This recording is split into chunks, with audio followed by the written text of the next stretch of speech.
ओम नमः सिद्धेभ्यः। ओम नमः सिद्धेभ्यः। ओम नमः सिद्धेभ्यः।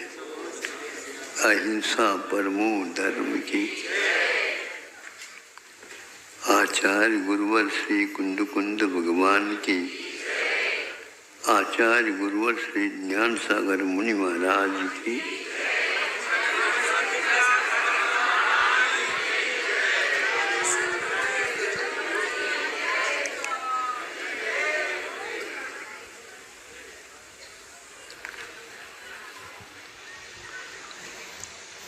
अपने यहाँ गति से गत्यांतर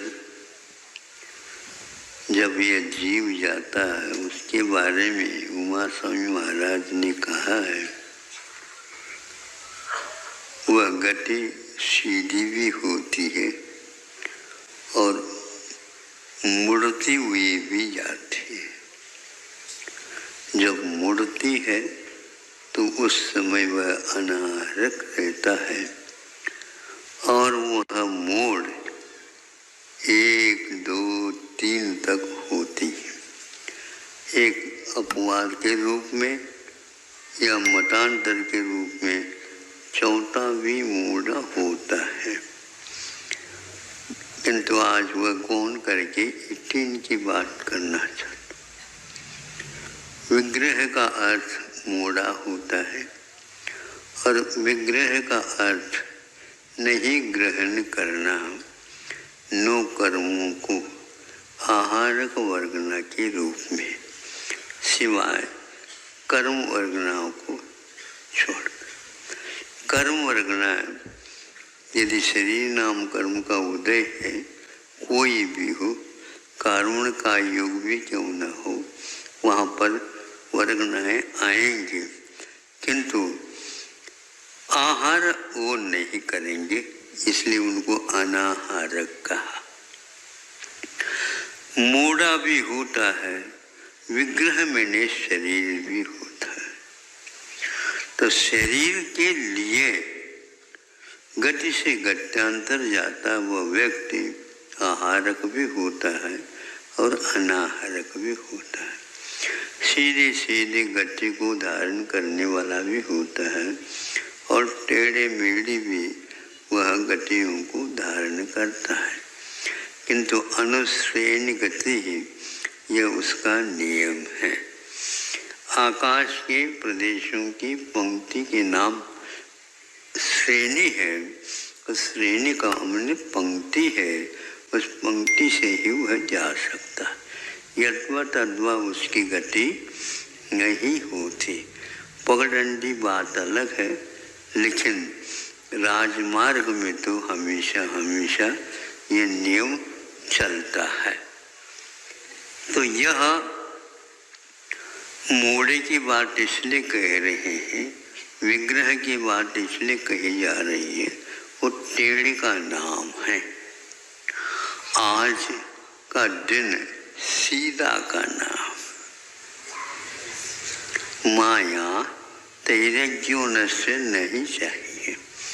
अब तो हमें सीधा साधा, जो सीजते हैं वो सीधे होते हैं और जो सीजते नहीं हैं वे एक प्रकार से टर्रा मुंह की भांति बातें करते हैं। जिनका कोई भी कितनी भी सुझाव पानी में डाल करके वह अंकुरित नहीं होगा, उसकी कोई भी उसके व्यंजन नहीं बन पाएंगे, नहीं समझे। और कोई भी वहाँ उसकी फांकी लेगा और उसमें से एक आध टर्रा मूंग आ जाए, दांतों को भी वो उखाड़ सकता है, नहीं उखाड़ता। खिचड़ी में प्राय करके ऐसा ही होता है, जिनके दांत नहीं वो ठीक है।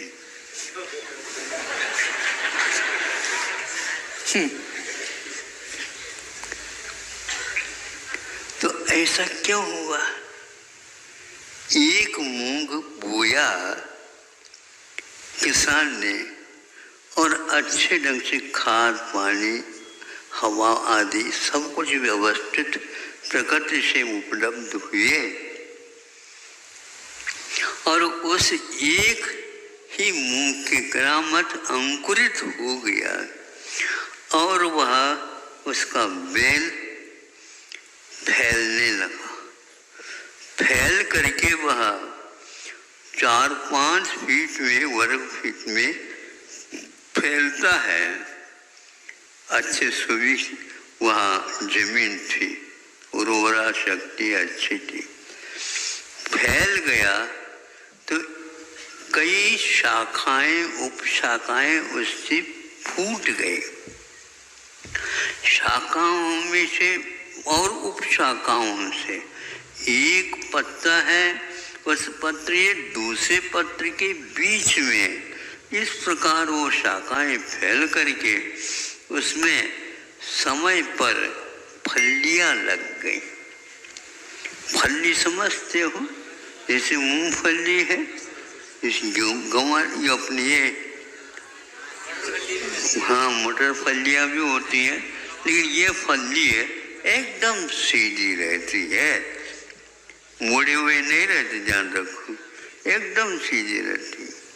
और इसमें किसान देखता है अरे एक फली में भी 10-12 से भी ज़्यादा मूंग लग रहे हैं, तो कितने हजारों फलियां हो गई और उसमें हजारों को गुणित कर दो कितने, ये बहुत गुणित क्रम से हो गया। जब उसको मूंगर वगैरह बनाना चाहें तो उस समय उसकी भी पहचान हो जाती। पहले वह उसको पानी में अच्छे ढंग से डालते थे, फिर बाद में उसको निकाल करके और गर्मी के दिन में मतलब सूर्य प्रकाश में धूप में सुखाते, फिर बाद में उसका दाल बनता। लेकिन उस चक्की से भी वो पार हो करके आ गया और वह जब खिचड़ी बनाई गई तो उसमें भी वो पार हो गया। हाँ, और जब एक व्यक्ति खाने के लिए बैठा तो उसके दांत को तोड़ दिए। अरे कंकड़ कहाँ से आई? ये लोग क्या करते हैं समझ में नहीं आता। ऐसे करेंगे एक एक दांत निकल जाएंगे तो बत्ती से दूसरी लगानी पड़ी, नहीं है तो दलिया और वो तो रोटी भी नहीं चबा पाए। क्या हो गया? कुछ नहीं, हमें बिल्कुल अभी चश्मा की आवश्यकता नहीं है। एक दाना गिन करके और जो कुछ भी उसमें कंकर पत्थर है सबको निकाल करके बनाया गया है, ये हमारा कोई दोष नहीं। अरे दांत गिर गया, अब कौन सा साक्ष्य दे हम? हो सकता है वह दांत पहले से हिलता हो, गिर गया, लेकिन हमारे यहाँ के तो बहुत सही सलामत काम कर। कंकर नहीं, बिल्कुल कंकर तो संभव ही नहीं। हाँ, सूर्य प्रकाश में हमने थाली में रख करके उसका संशोधन किया है। जब समय पर हम इसका उदाहरण दूसरा भी दे सकते हैं, अभी यहाँ नहीं। तो है क्या ये? तो जब वह निकाला बाहर से, वही तर्रा मूंग आ गया। अरे मूंग तो मूंग है, लेकिन इतना कठिन कैसा रह गया? इतना कैसा रह गया? ये तो चक्की में भी इसको भी एक उसको कुछ नहीं हुआ, सीजता नहीं। अब मैं पूछना चाहता हूँ, उपादान कारण सदृशम कार्य, जो निश्चय से खींचते हैं ना कई लोग स्वाध्याय करके, उनको मैं पूछता हूँ, जैसा बोया वैसा ही वह आया। कहाँ से आया ये? एक मूंग सीजने वाला था, अंकुरित होने वाला था, किंतु नो कर्म की ये करामात है, तो वह इस प्रकार एक विजाति वाला भी उसमें जन्म ले लिया। है मूंग, मूंग बोएंगे तो मूंग ही आएंगे, लेकिन सारे सारे अंकुरित हो ये नियम नहीं है। मूंग आ गया, यह एक उपादान कारण के समान हुआ, लेकिन सभी सीज जाए ऐसा नहीं। ऐसा क्यों होता? पाक्या पाक्य शक्तिवश, कुछ पकने की क्षमता रखते हैं और कुछ पकने की क्षमता। ये देवागम स्तोत्र में लिखा गया, स्वामी समंतभद्र महाराज ने भव्य और अभव्य के लिए टाइटल दिया, ये शीर्षक दिया। भव्य वह होता है रत्नत्रय की उद्घाटित करने की क्षमता रखता है, वो सीजता है। और जो इस प्रकार नहीं सीजता है वह कभी भी शुद्ध परमेष्टि नहीं बन। तो आज जो सीधा होगा, बिना गांठ का होगा, वह व्यक्ति ही आज के इस धर्म को धारण कर सकता है। अब कितने भी यूं करके बैठ जाओ, इससे ध्यान नहीं लगने वाला। एक व्यक्ति के मुख से सुना, मात्र रीढ़ को सीधे करने मात्र से ध्यान नहीं होता। तो हमने भी ये कहा, मात्र भीड़ को एकत्र करने से सम्यक ज्ञान नहीं होता।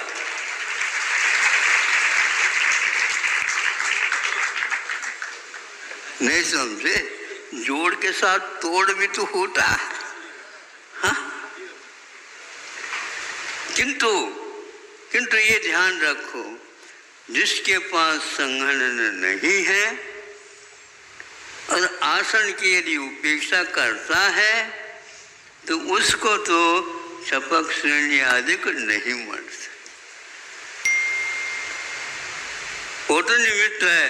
अरे निमित्त ही ऐसा है, आज तक वज्रवश नारा संगन जिसको नहीं है उसके लिए टिकट मिला ही नहीं, निर्दलीय भी नहीं बन सकता वो। नहीं समझे? हाँ, क्योंकि वह पहले अनिवार्य है।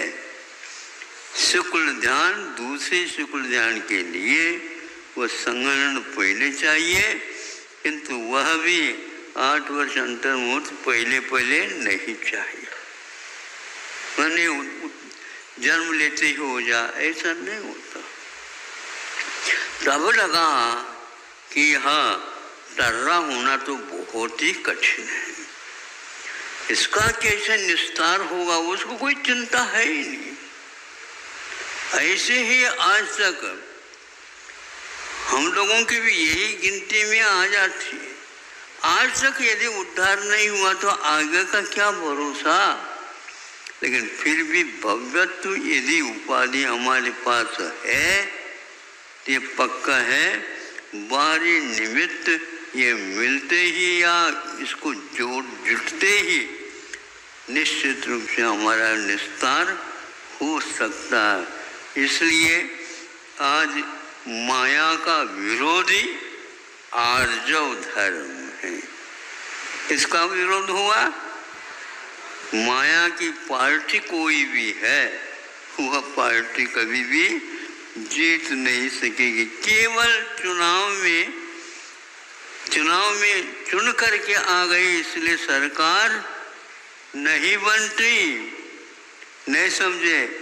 सरकार बनाने के लिए जनता का पूर्ण योगदान चाहिए।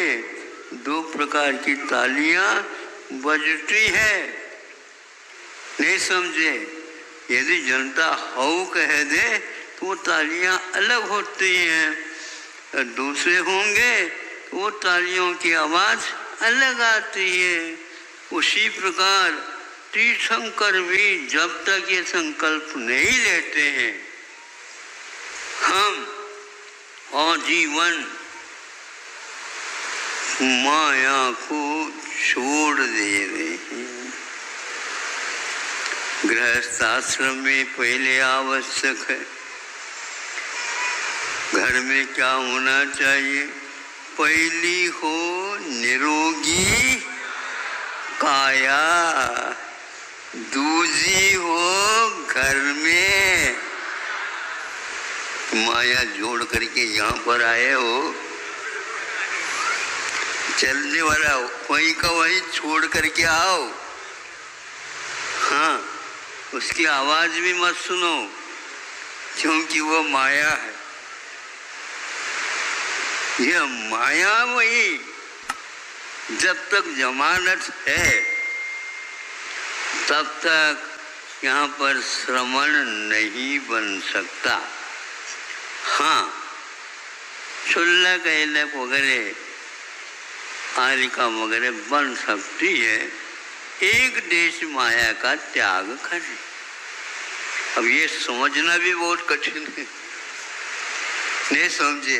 पूरा छोड़ना तो फिर भी ठीक है, लेकिन पूरा नहीं छोड़ना फिर भी समझ में आ जाएगा भाई ये छोड़ने वाला नहीं है। लेकिन एक देश छोड़ने के उपरांत आधा छोड़ दिया, आधा नहीं छोड़ा, मतलब कि छोड़ दिया, मतलब को नहीं छोड़ा, इस प्रकार होता है तो उसको बोलते हैं निश्चल्यो वृत्ति तो है लेकिन वो आधा है। शल्य से रहित उसमें माया मिथ्या पहले शल्य में आया, माया मिथ्या निदान था ना। हाँ, वो माया है, ये शल्य का काम करता है। हाँ, वह जैसे कांटा गड़ गया और उसी समय निकालना था, थोड़ा सा प्रमाद हो गया, कुछ चल फिर करके आ गए, वह नीचे दूर तक पहुंच गया और वह नाई से भी नहीं निकल पाया। फिर बाद में धीरे धीरे उसको पकाने की कोशिश की, नहीं पक पाया। फिर बाद में वह चाय के रूप में, चाय समझते हो, एक एक पैर रखने से चाय नहीं समझे, रखना ही मुश्किल।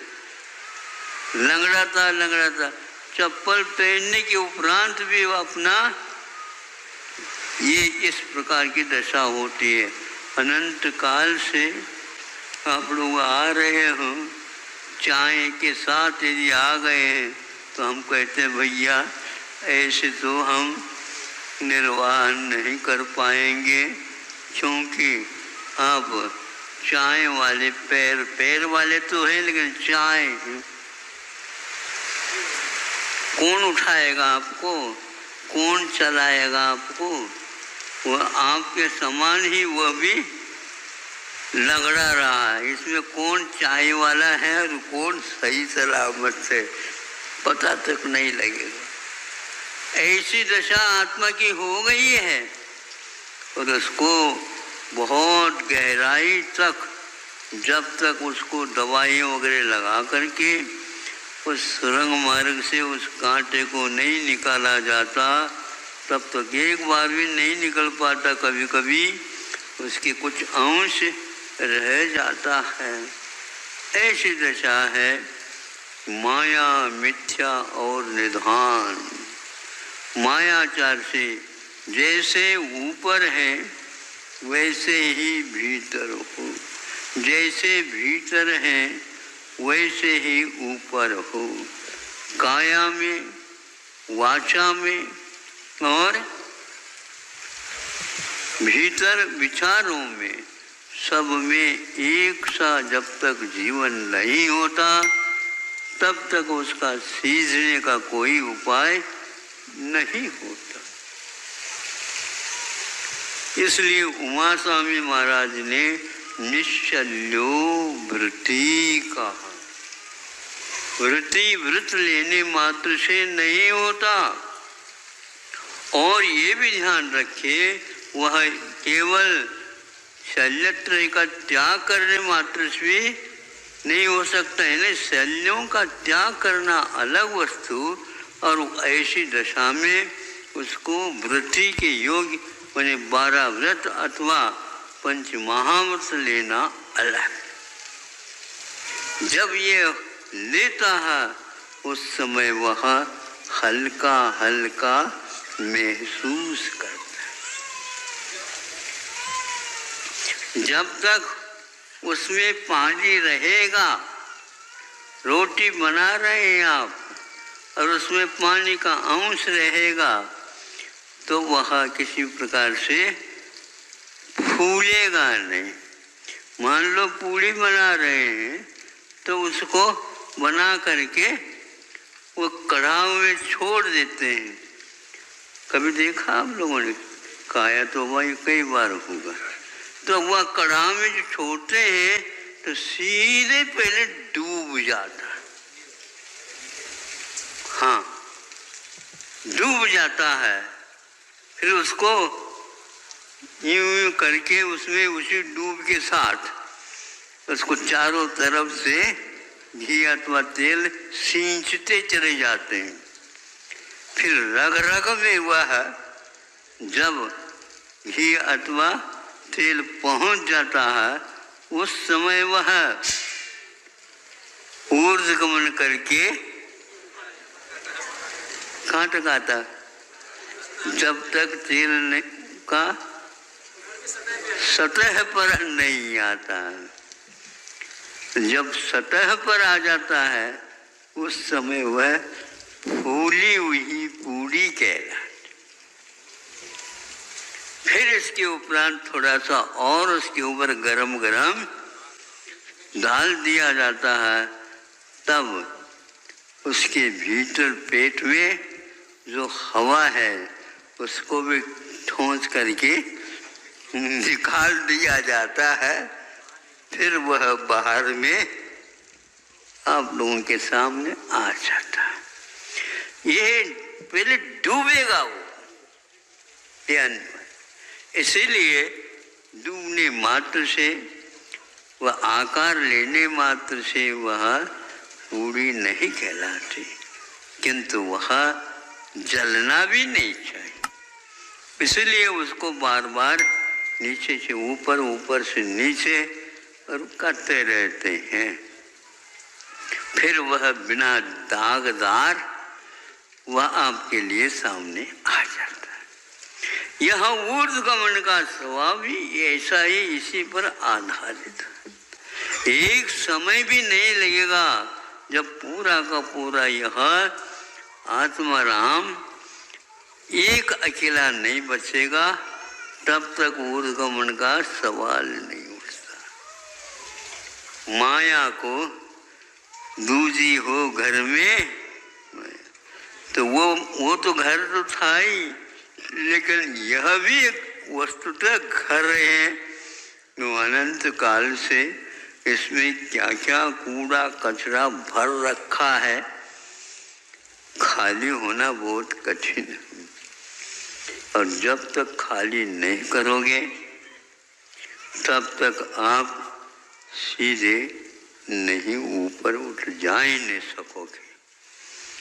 इसलिए आचार्यों ने हमारे लिए क्रोध को भी छुड़ा दिया, मान को भी छुड़ा दिया, और भीतर कुछ न कुछ रहता है।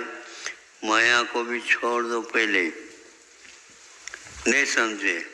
जब तक नहीं छोड़ता, चोर वगैरह होते ना पुलिस उनको अच्छे ढंग से सीधे करती है। अब जल्दी करूँ तो ठीक है, नहीं तो फिर देखो, नहीं समझे? ये टूट जाएगी। क्या टूट जाए? मारता है। ऐसे ही कई प्रकार के तप, कई प्रकार की साधना, और किसी को कहे बिना शांति के साथ उसको निकालता रहता है।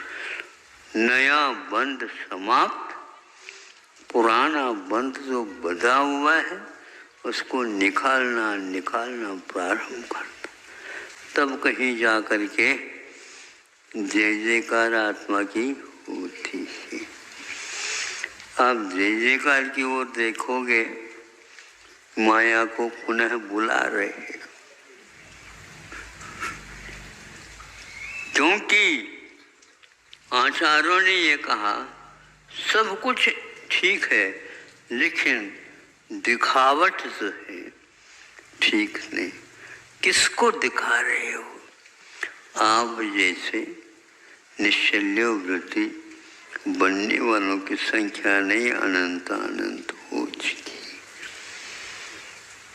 उन्होंने कुछ भी नहीं, बियावान जंगल में जाकर के बैठे, आ जाओ कैसे मैं तप कर रहा हूँ, नहीं, किसी को मालूम तक नहीं ये कहाँ के हैं।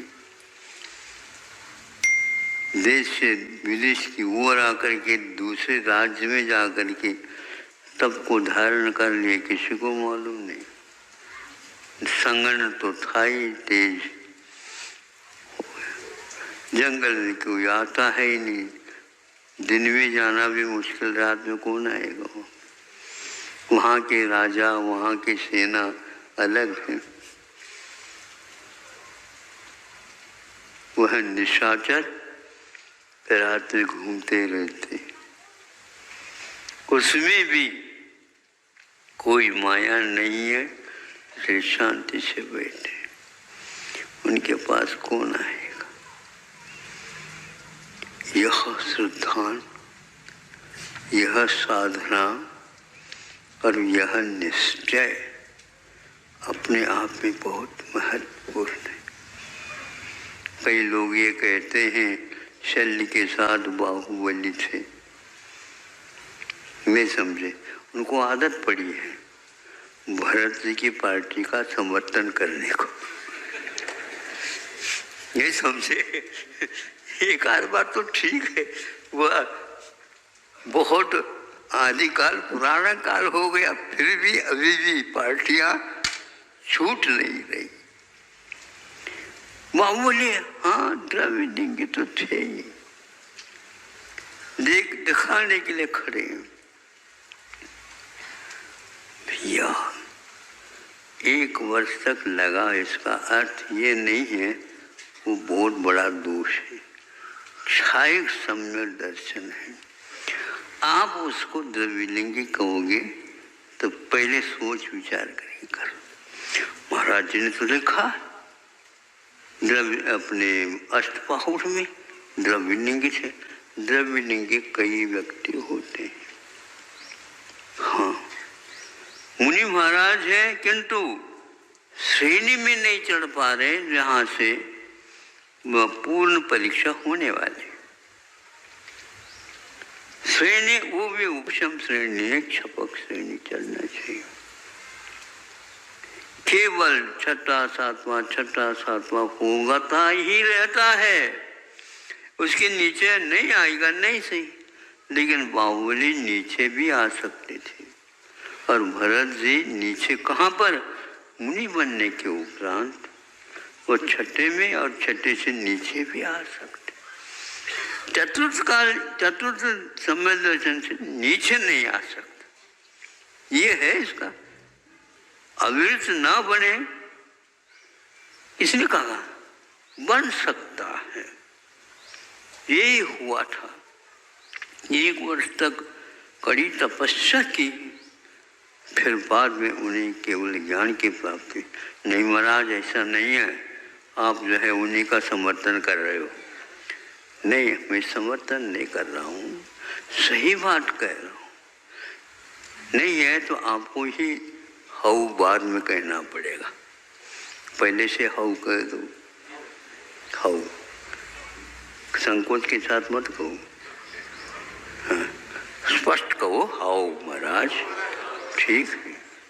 अब आगे हम कहते सुनो, यदि उनके पास फिर भी शल्य था तो हमें बताओ, वृषभनाथ भगवान को कितनी तपस्या की, कितनी बार आहार के लिए उठे, हाँ,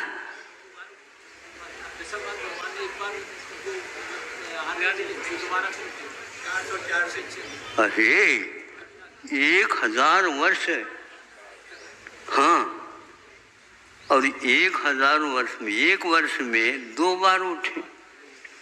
जना कहना चाहते हो ना, मैं पहले से हूँ कह रहा हूँ, आपको भी हाँ हाँ कहना चाहिए था। तो एक साल में 2 बार उठे, 1000 वर्ष में 2000 बार उठे। ये बाहुबली भगवान उठे ही नहीं। तो ये सही मार्ग पर थे क्या वो सही मार्ग थे, बताओ? और तीनों के बाद क्षय सम्य दर्शन था। उनको 2000 बार भोजन करना पड़ा, तब कहीं जाकर के केवल ज्ञान लक्ष्मी उन्हें प्राप्त हो गई। तो इतने दोष उनके पास होगा। तो बाहुबली की अपेक्षा से ऋषभनाथ भगवान के पास जो सैन्य था वो बहुत गहराई तक था। हाउ कह दो फिर, उस प्रकार यदि आप हाउ कहलवाना चाहते हो तो हम भी ये कहलवाएंगे। इसलिए अब तो पक्षपात छोड़ दो। वस्तुतः है भीतरी परिणति क्या होती है इसका निर्णय हम नहीं ले सकते। केवल ज्ञान होने के उपरांत भी योग निग्रह के लिए भी निकले, ऋषभनाथ भगवान को सबसे ज्यादा काल लगा बताते हैं, और कुछ तीर्थंकरों के लिए 1 आध दिन पर्याप्त हो जाएगा। तो उनके और इनके साधना में अंतर होगा, परीक्षाएं भिन्न भिन्न होगी नहीं, उतना काल अपेक्षित था तब वह होगा।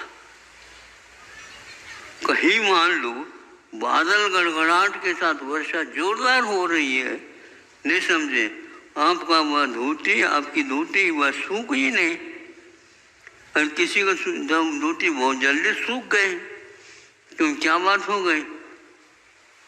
तो भैया ऐसा है कि वर्षा हो रही है तो वहां पर उमस तो है ही नहीं, तो वो सूखे गए कैसे? तो जहाँ पर आप रहते वहां पर वो बादल वगैरह नहीं थे, वो सूख गया। इसी प्रकार द्रव्य क्षेत्र काल भाव की अपेक्षा से उनके योग निग्रह में भी, तपस्या के काल में भी सब कुछ है। भरत जी को अंतर्मुहूर्त में हो गया, महाराज ये क्या कारण बताओ? वह उनको स्वतंत्रता तो मिल गई 15 अगस्त, लेकिन 26 जनवरी जल्दी नहीं आते। हाँ, उनको भी केवल ज्ञान होने के उपरांत बहुत काल घूमना पड़ा और मोक्ष मार्ग की एक प्रकार से प्रभावना करनी पड़ी, फिर बाद में मुक्ति मिली। इन तीनों के ऐसे, बाहुबली को भी 1 साल के बाद गंधकुटी मिली, मुन्ने ने भी खूब उपदेश दिया। ऋषभनाथ भगवान से तो आप परिचित है। इस प्रकार शल्य जाने के उपरांत भी कर्मों की निर्जरा की पद्धति अपने आप में अपने अपने अलग रहती। हाँ, कोई किसी के दूसरे के समान वहाँ पर कुछ नहीं। 90 गुणस्थान में ही जब भी सदृशता रह सकती तो वहाँ पर भी रहना चाहिए था। नहीं समझे, केवल योगी तो रह गया, बाकी सब कर्मों की निर्जरा होगी, ऐसा नहीं है। ये भिन्न भिन्न उनके द्रव्य क्षेत्र काल भाव थे। अतीत का जो बंधा हुआ कर्म था वो इस प्रकार था। इसलिए निश्चल्य होना प्रत्येक के लिए अनिवार्य था। सेठ जी निश्चल्य नहीं हो पा रहे थे, इसलिए मंत्र सिद्धि नहीं हुई है। मंत्र में कोई कमी था? मंत्र में कोई कमी नहीं, देने वाले के पास भी कोई कमी नहीं, लेने वाले के पास भी कोई कमी नहीं, लेकिन डर नहीं निकल रहा है। जैसे बच्चों को परीक्षा पेपर सामने आ जाए तो महाराज आशीर्वाद दो, डर लग रहा है। डरते क्यों? हाँ, आपकी परीक्षा है, डर की परीक्षा तो है ही नहीं। अच्छा लगे तो कहो हम नंबर लेकर के रहेंगे, ऐसा निश्चय होता है। इसको निशंक बोलते हैं। हाँ, वीतराग सम्यक दर्शन इसी को बोलते हैं। पहाड़ भी टूट जाए तो मन में ये आना चाहिए, चोट लग गई होगी पहाड़ को। मैं समझे पहाड़ को, हाँ, हमारे निमित्त से हमारे ऊपर गिर गया तो उसको सोचना चाहिए था किसने फेंक दी, क्या पता पहाड़ टूट गया। तो भैया तुमको कुछ लगा तो नहीं, मन में तो विचार करो, दया है कि नहीं आपके पास? बिल्कुल। हाँ, नीचे देखते हैं, इसलिए देखते हैं कहीं कंकरों को हमारा पैर चुभ न जाए।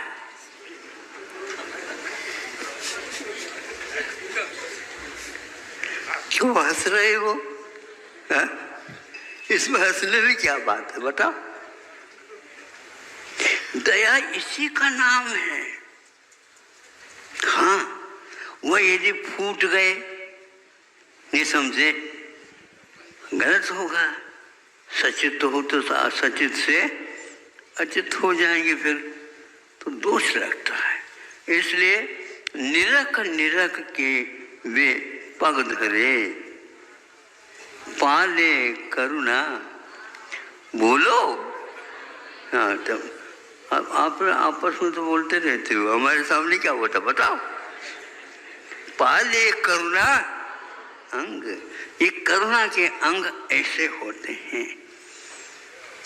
कभी भी हृदय में तो उनके पास कठोरता रहती, पिघलता नहीं हो कभी, सीना ऐसे तन करके रहता।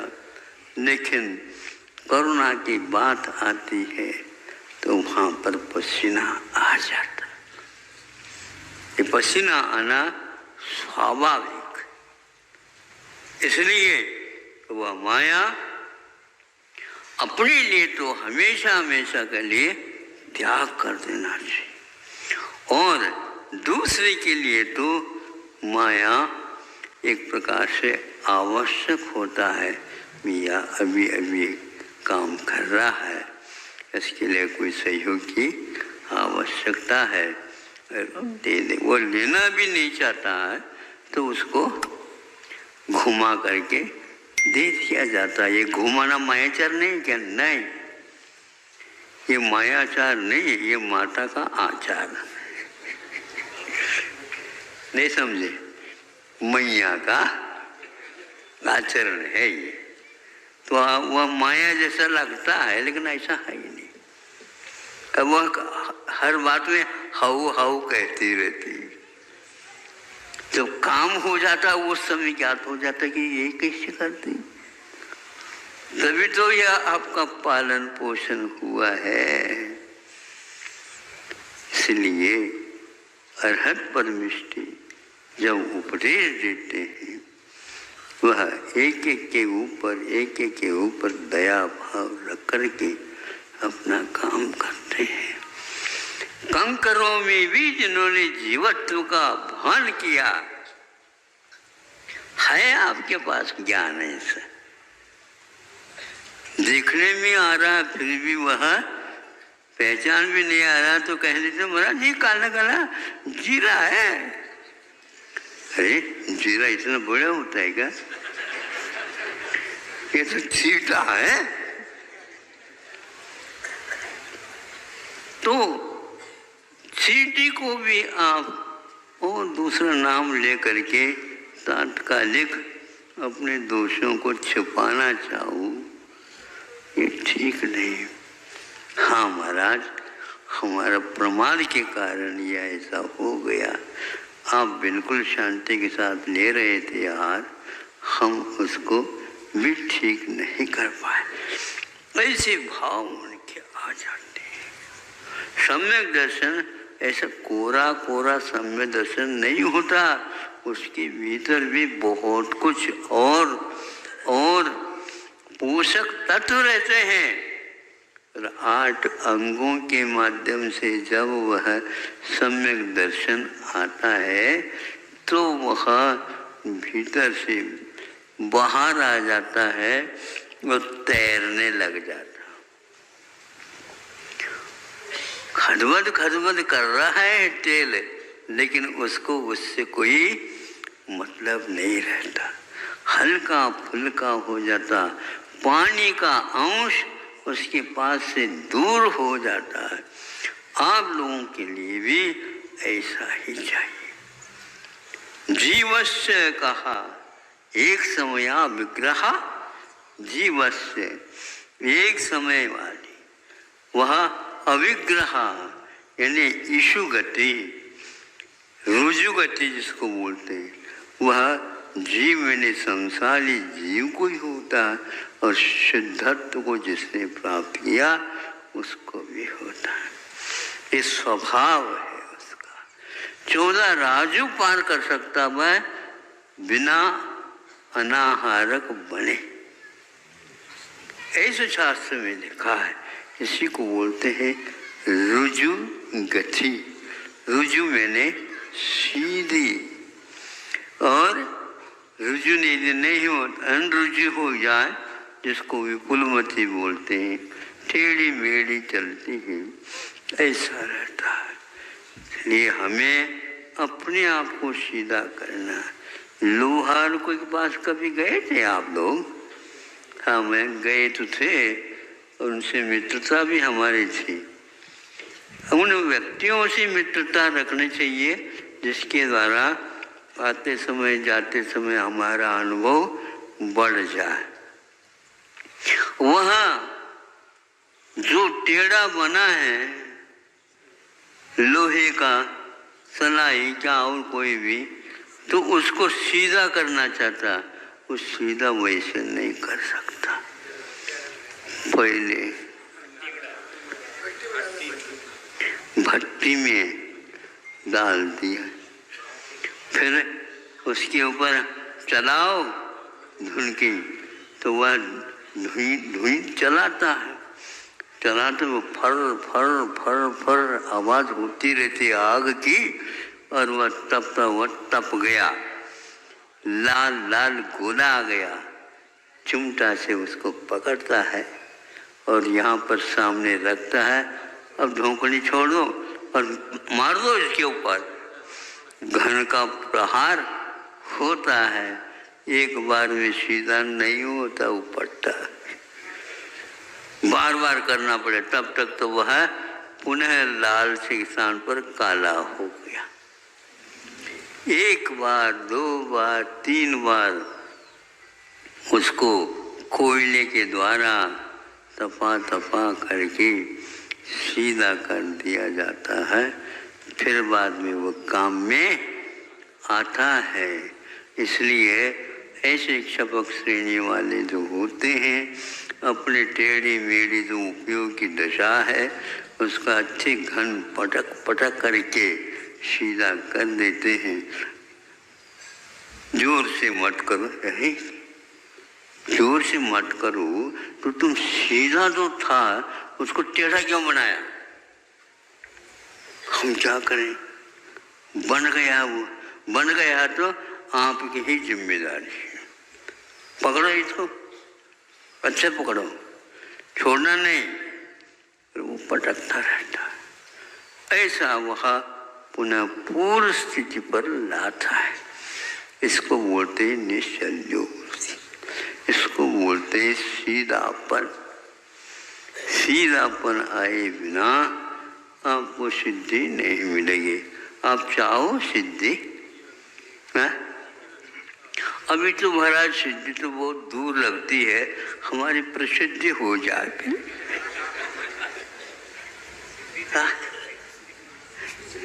अभी स्थिति तो मिलेगी बाद में, लेकिन थोड़ी सी प्रसिद्धि की कमी थी, वो थोड़े मिल जाए। नहीं, रिद्धि सिद्धि प्रसिद्धि इन किसी से भी मतलब नहीं है, एकमात्र शुद्ध तत्व का हमें लाभ हो तो इसमें सब ठीक ठाक हो जाएगा। आपका समय हो गया, नहीं समझे? अब तो भाद्रपद के दिन हैं, नहीं समझे? बहुत जल्दी निकलेंगे, सुन रहे हो क्या? नहीं, चातुर्मास करने के लिए महाराज आए नहीं, अब चातुर्मास उठावना के लिए उत्तरार्ध में आ गया बिल्कुल। अब तो बहुत जल्दी दिन डूबेंगे, जल्दी जल्दी डूबेंगे। 1.5 महीना भी लगभग रह गया है, कार्तिक महीना आ जाएगा। दिवाली की प्रतीक्षा है। हाँ, 2 महीने से भीतर उतर रहा है, उतरता जा रहा है। योग था और यहाँ पर काम हो गया, अच्छा हो गया। अच्छा नहीं, आशातीत हो गया। लेकिन आशा को तो आपको छोड़ना ही है।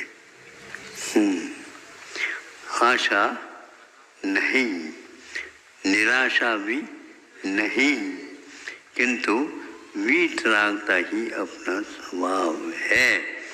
ऐसे समझ करके अपने आप को मानते चले जाओ, सीधा बनते चले जाओ। यह देवता रूप है महाराज, घर में ये सीधा साधा लड़का है। ठीक ठीक है, उसके नाम से आप प्रसिद्धि को आ रहे हो। बिल्कुल ऐसे होते संतान तो इस प्रकार के काम करते हैं, तो वह परिवार और पीढ़ी दर पीढ़ी तक उसका प्रभाव आगे और पीछे चारों तरफ पड़ता चला जाता है।